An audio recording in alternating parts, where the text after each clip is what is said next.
Bonjour à tous et à toutes. Aujourd'hui, guide d'achat, quelle tablette choisir selon vos besoins, et selon votre budget. Avant de commencer, n'oubliez pas de vous abonner pour ne rater aucune vidéo. Likez et mettez un pouce bleu, ça m'encourage énormément. Alors, nous avons plusieurs besoins, chacun sur une tablette. L'usage lambda, gérer ses mails, aller sur internet, regarder des vidéos YouTube. L'usage professionnel, faire de la retouche photo, faire du montage vidéo, dessiner et exécuter des logiciels 3D. On a l'usage multigaming, jouer à des jeux 3D, gourmands et streamer. Dans cette vidéo, nous allons vous orienter vers les tablettes qui correspondent à chaque type d'usage. Il vous faudra débourser au moins 150 € pour avoir une tablette qui soit vraiment performante pour un usage courant. Certes, il existe des tablettes à moins de 100 €, mais vous trouverez des tablettes qui vont franchement ramer. L'écran sera de mauvaise qualité et vous ne garderez pas longtemps. Et qu'au bout de 6 mois, la tablette est à la poubelle et qu'au final, c'est plus rentable de choisir une tablette un peu plus chère. On va commencer ce guide avec le Realme Pad Mini à partir de 149 € en 32 Go avec 3 Go de RAM. Les performances sont bonnes grâce à son processeur Unisoc D616. Vous n'allez pas faire tourner tous les jeux. Pour un usage lambda, c'est amplement suffisant. Vous aurez un écran de 8,9 pouces LCD et résolution 720p. Ce qui est de la photo, vous aurez un capteur arrière de 8 mégapixels avec une caméra frontale de 5 mégapixels. Les photos ne seront pas de très bonne qualité, mais pour des vidéoconférences, ça peut aller. Le gros point fort de la tablette, c'est l'autonomie. Elle embarque une batterie de 6400 mAh, ce qui vous permet de tenir 2 jours en utilisation normale. Vous aurez une charge de 18 watts. L'avantage, c'est que vous pouvez ajouter une carte micro SD extensible jusqu'à 256 Go. Pour un utilisateur lambda avec un petit budget, je vous le recommande. Nous avons également la Samsung Galaxy Tab A7 Lite, une version un peu dépouillée de la A7 qui se trouve à partir de 139 € en 32 Go. Vous aurez un écran de 8,7 pouces, dalle TFT, résolution 720p. La qualité d'écran est moyenne, moins bonne que celle du Realme Pad Mini, mais suffisante pour de l'usage courant. Vous aurez un capteur photo au dos de 8 mégapixels et une caméra frontale de 2 mégapixels. Vous aurez 3 Go de RAM avec le processeur MediaTek Helio G35 de 2,3 GHz. Vous obtiendrez des performances correctes au quotidien. Elle embarque une batterie de 5100 mAh avec une autonomie de 1,5 jours. Donc pour un budget limité, je dirais pourquoi pas. Mais si vous le pouvez, mettez 15 € de plus pour le Realme Pad Mini qui est un peu meilleur. Passons sur les tablettes du segment milieu de gamme. On trouve le Huawei MatePad 11 à partir de 299 €. En ce qui est de l'écran, vous aurez un grand écran de 11 pouces avec une technologie LCD, résolution 1080p avec un taux de rafraîchissement 120 Hz. Vous aurez un très beau rendu sur l'écran. En ce qui concerne les performances, on commence à avoir une tablette qui correspond à l'usage type gaming grâce à son processeur Snapdragon 865 couplé avec 6 Go de RAM et 64 ou 128 Go de stockage. Cette tablette embarque un capteur photo arrière de 13 mégapixels avec un flash, une caméra frontale de 8 mégapixels. Les photos sont bonnes de jour. Cependant, les photos de nuit, c'est pas terrible. L'autonomie compense grâce à sa batterie de 7200 mAh, de quoi tenir 2 jours et demi avec une charge de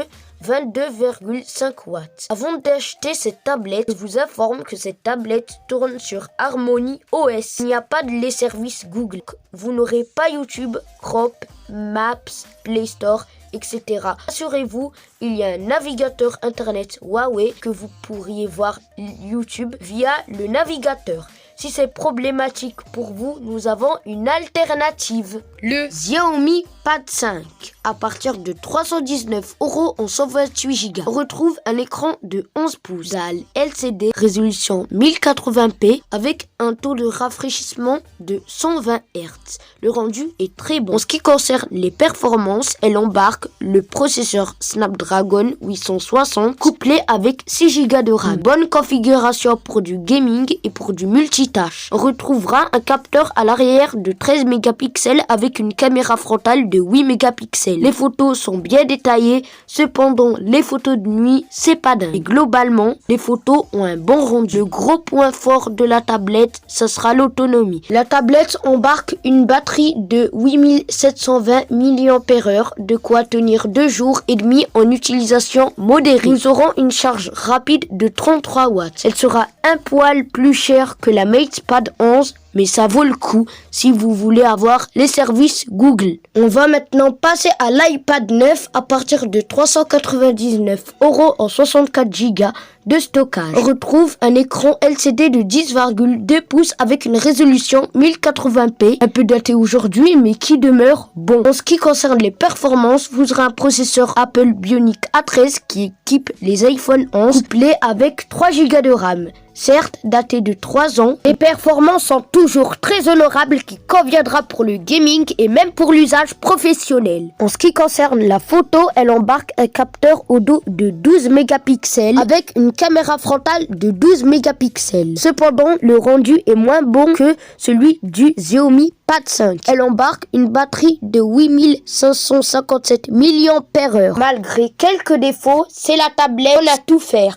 Le processeur est très bon, avec un Touch ID réactif, très bonne optimisation, donc l'iPad 9, je valide. Toujours dans les iPads, on trouve l'iPad mini 6 à partir de 549 € en 64 Go. Donc, puisqu'on est sur une tablette format compact, on aura un écran de 8,3 pouces. Dalle LCD résolution 1080p.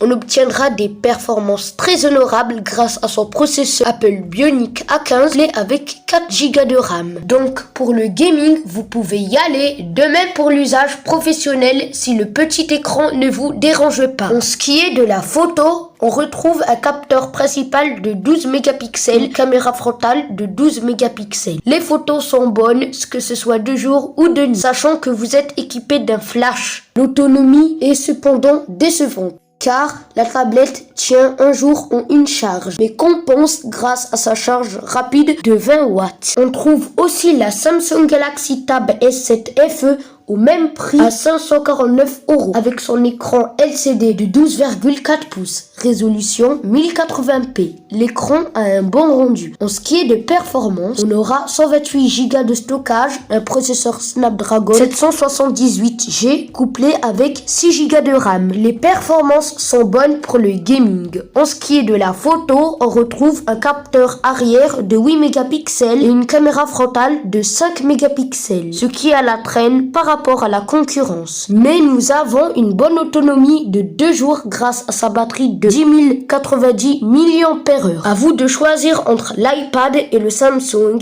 les deux sont bons. Passons sur les grosses tablettes haut de gamme.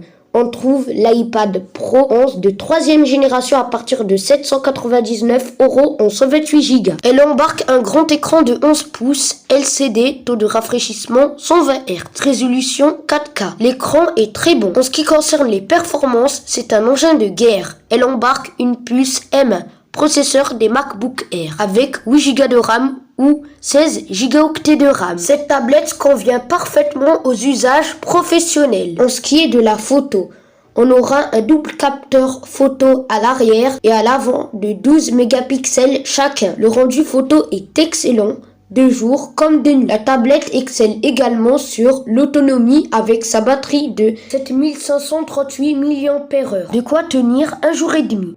On retrouve sa concurrente, la Samsung Galaxy Tab S8, à partir de 769 €. On a un grand écran LCD de 11 pouces, résolution 4K, de rafraîchissement 120 Hz. L'écran est très bon et bien calibré. Elle embarque le processeur Snapdragon 888 de première génération, avec 8 Go de RAM et 128 ou 256 Go de stockage. C'est une excellente tablette pour le gaming et l'usage professionnel. On aura un double capteur photo arrière 13 mégapixels plus 6 mégapixels pour l'ultra grand angle. L'autonomie est très bonne. Nous aurons une charge rapide de 44 watts. Si vous voulez vraiment avoir du premium chez Samsung dans les tablettes, allez-y. C'est un excellent produit. Bon, la vidéo touche à sa fin. J'espère qu'elle vous aura plu et vous aura été utile. N'oubliez pas de vous abonner pour ne rater aucune vidéo.